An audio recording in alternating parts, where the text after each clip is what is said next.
Alright, today we're going to do a video of a 90-ton by 10-foot Cincinnati hydraulic press brake. It's a model 90 CB by 8. It's new in 1991.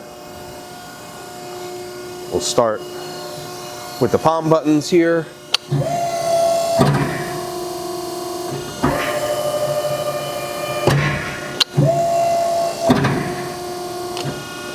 You're in an inch mode right now.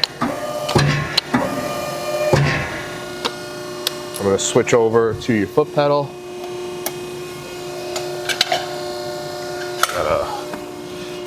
I gotta put it in auto. You have mode selection over here. You have auto return.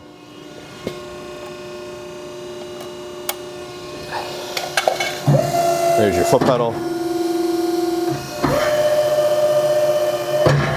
The machine is presently wired 480 volts. You have a manually operated back gauge.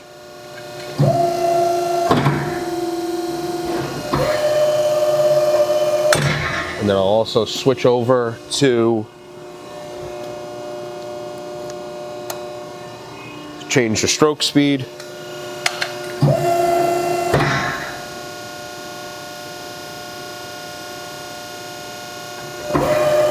You have a couple different settings.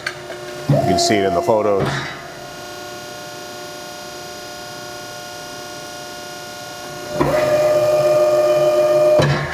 That basically does it. This machine can be seen under power in our Harrison, New Jersey warehouse. Thank you for watching.